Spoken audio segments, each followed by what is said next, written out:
Hi, it's Miss Heather, piano and voice teacher here at Conservatory of the Ozarks. I'm here today with Kayla. Hi. We can't see her because she wants to make sure she can see my hands. So this is a God Bless America tutorial.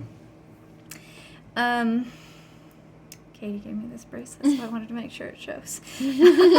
Thanks, Katie. So this is the chord chart. And I think everything on here is correct. And this is the first thing, the introduction. Oh wait, you do it this way. So F chord, we're going to play in first inversion. And we'll play this with the left hand. And then we switch to C chord. No, I'm just kidding. Wait, no, sorry. I do the F. Yeah, I do F in second inversion.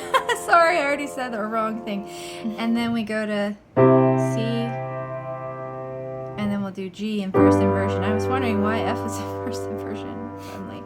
Then back to C. And then the next thing that's different than that would be you're playing a G and you have to add a 7 like this.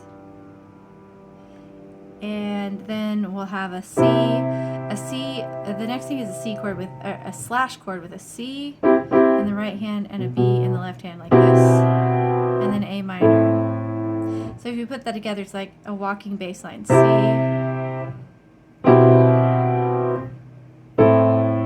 that. And that's what this means. That slashy poo means. And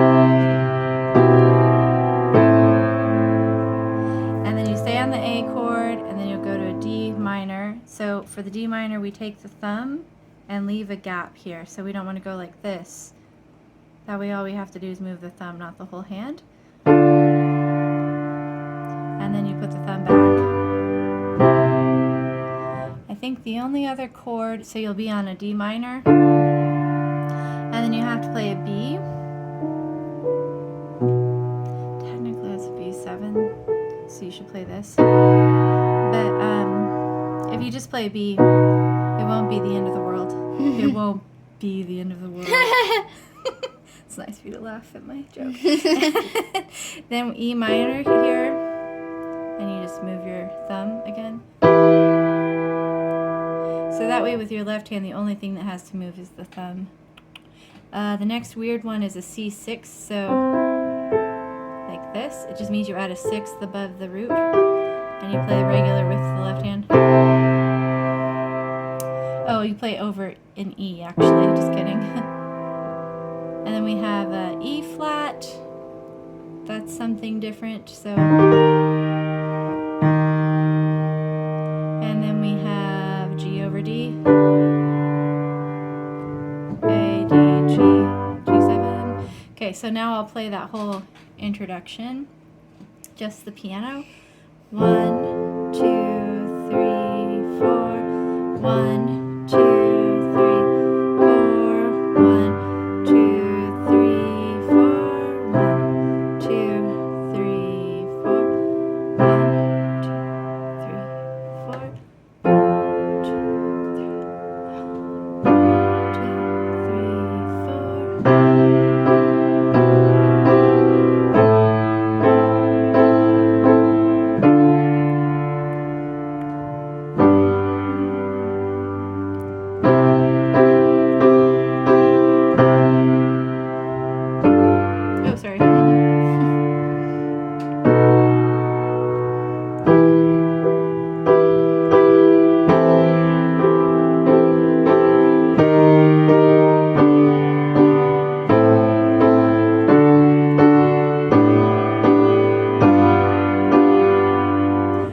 Don't play it like this. I'm just doing this so you can see.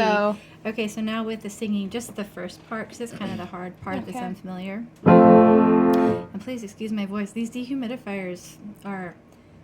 I feel like every time I breathe in, I have to like cough. It's like crazy what a difference it makes.